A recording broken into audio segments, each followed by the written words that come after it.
Auzubillahiminash-shaytanir-rajim. Bismillahir-rahmanir-rahim. Today the topic we are going to discuss is about larynx. We all know that larynx is a voice box और इसके पास vocal cords होते हैं. जब हम सांस अंदर लेते हैं तो फिर ये वाइब्रेट करते हैं जिसकी वजह से साउंड प्रोड्यूस होती है.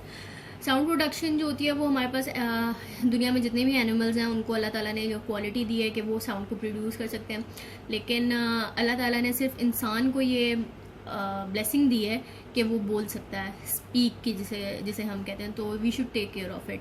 तो इसी के साथ हम टॉपिक का आगाज़ करते हैं, स्टार्ट लेते हैं. तो एक तो इसके सबसे पहले फंक्शंस देख लेते हैं. दो फंक्शंस लेरेंक्स हमें देता है.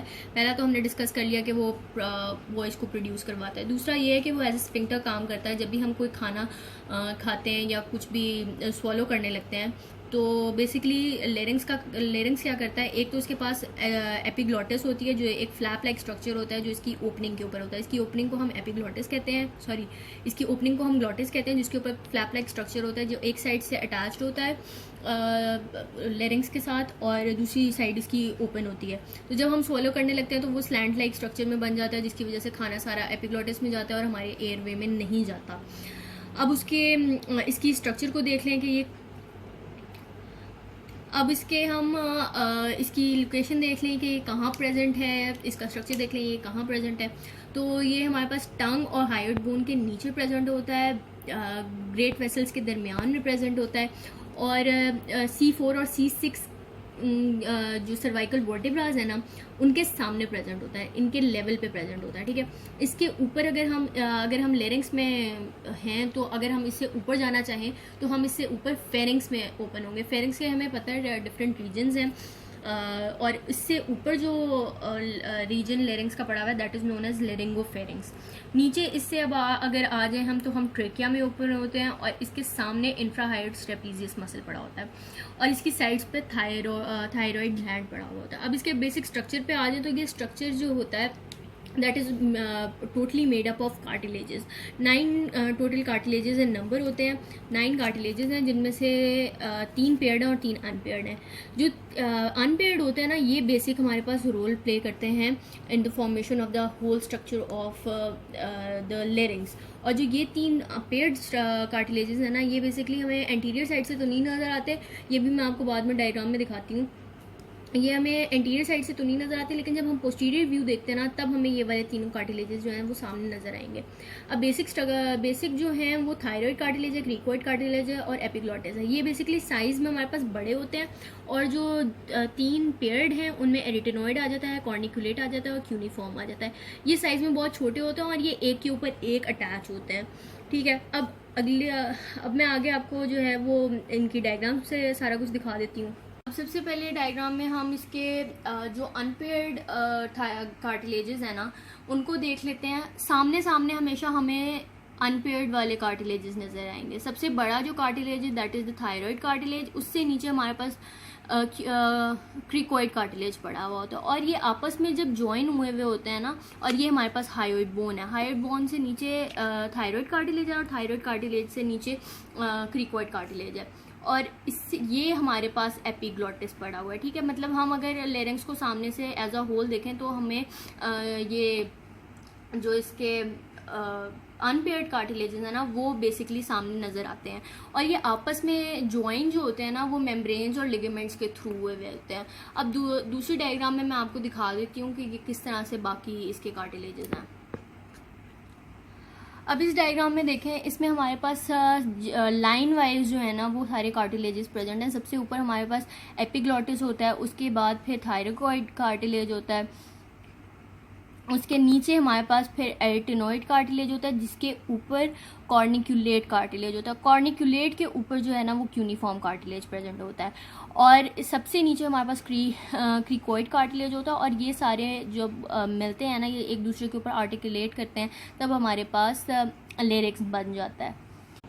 अच्छा, आप थायरॉइड कार्टिलेज को सबसे पहले देख लेते हैं. तो थायरॉइड कार्टिलेज में हमारे पास 2 लेमेलाज होते हैं जो सेंटर में आके मिलते हैं और हमारे पास लेरेंजियल प्रोमिनेंस को बना देते हैं. लेरेंजियल प्रोमिनेंस बनाता है और इससे ऊपर थायरॉइड नॉच बनती है.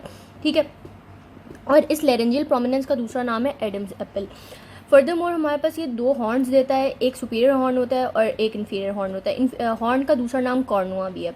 जो सुपीरियर हॉर्न होता है वो आर्टिकुलेशन देता है विद द हायोइड बोन, ठीक है, और जो नीचे इन्फीरियर कॉर्नुआ है ना वो देता है articulation with the cricoid cartilage. नीचे आ जाए तो हमारे पास आ जाता है एरिटेनॉइड कार्टिलेज। एरिटेनॉइड कार्टिलेज बेसिकली हमारे पास जो लगा हुआ होता है ना, अगर हम पोस्टीरियर साइड देखें लेरिंग्स की तब हमें नज़र आएगा, एंटीरियर सर्फेस में नज़र नहीं आएगा।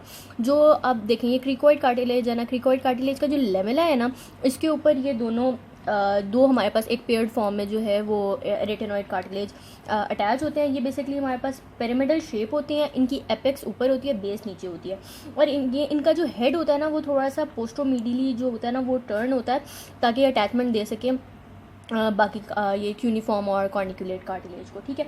अब इसके स्ट्रक्चर में फर्दर आ जाए तो इसके पास दो किस्म के प्रोसेसेस होते हैं। जो मीडियली प्रोसेस होता है उसको कहते हैं हम वोकल प्रोसेस, और लिटरली जो प्रोसेस प्रेजेंट होता है ना उसको कहते हैं हम मस्कुलर प्रोसेस, ठीक है। अब इन प्रोसेसेस के ऊपर जो है ना फर्दर अटैचमेंट्स आती हैं। अब जो वोकल प्रोसेस है ना उसके ऊपर वोकैलिस मसल, वोकल फोल्ड्स और वेस्टिब्यूलर फोल्ड्स आके लगते हैं, ठीक है। वेस्टिब्यूलर फोल्ड्स जो होते हैं ना वो इससे थोड़ा सा ऊपर होते हैं। और जो मस्कुलर प्रोसेस है ना, मस्कुलर प्रोसेस में हमारे पास एक एंटीरियर साइड होती है, एक पोस्टीरियर साइड होती है। जो एंटीरियर साइड होती है ना वो पोस्ट्रोक्रिकोएरेटेनॉइड मसल को अटैचमेंट देती है, और जो पोस्टीरियर एंड होता है ना इसका वो हमारे पास लेटरल पार्ट ऑफ क्रिकोएरेटेनॉइड मसल जो होता है ना उसको अटैचमेंट देता है, ठीक है। अब क्रिकोइड उस पर आ जाए क्रिकोइड कार्टिलेज पे, तो क्रिकोइड कार्टिलेज में हमारे पास एक लेमेला है जो पोस्टीरियर साइड पे है, ठीक है, और एंटीरियर हमारे पास आर्च होती है। ये बेसिकली एक सिग्नेट रिंग की फॉर्म में होता है जिसकी जो एंटीरियर है ना, एंटीरियर पार्ट जो होता है वो थोड़ा सा नैरो होता है, और जो बैक का पोस्टीरियर पार्ट होता है वो थोड़ा सा ब्रॉड होता है, और उसको हम लेमेला कहते हैं, ठीक है। और ये बेसिकली थायराइड इसके साथ थायराइड कार्टिलेज के साथ अटैच होता है बाय क्रिकोथायराइड जॉइंट, ठीक है।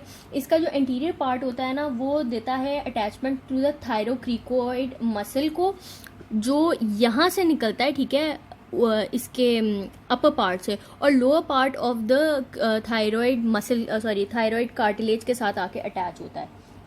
तो जो क्रिकोइड कार्टिलेज है ना वो हमारे पास एंटीरियरली भी, पोस्टीरियरली भी और लेटरली भी, एंटीरियरली, पोस्टीरियरली और लेटरली जो है ना वो मसल्स को फॉर्म करती है, मसल्स की अटैचमेंट देती है, जो आगे फर्दर हमारे पास डिफरेंट कार्टिलेजेस के साथ अटैच होते हैं, ठीक है। अब एपिग्लॉटिस पे आ जाए तो एपिग्लॉटिस बेसिकली हमारे पास लीफ लाइक कार्टिलेज है जो एक फ्लैप की फॉर्म में है, ठीक है।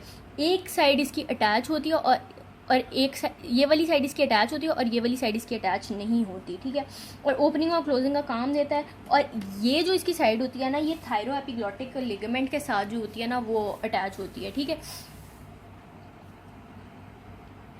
अब लास्टली जो है क्यूनिफॉर्म और अब क्यूनिफॉर्म और कॉर्निकुलेट कार्टिलेज आ जाते हैं। इनका इतना फंक्शन बेसिकली नहीं है, बस स्ट्रेंथन वगैरह जो मैंने आपको पहले वीडियो में बता दिया, बस इनका यही काम है, और इनका एसिड स्ट्रक्चर इतना इंपॉर्टेंट नहीं है।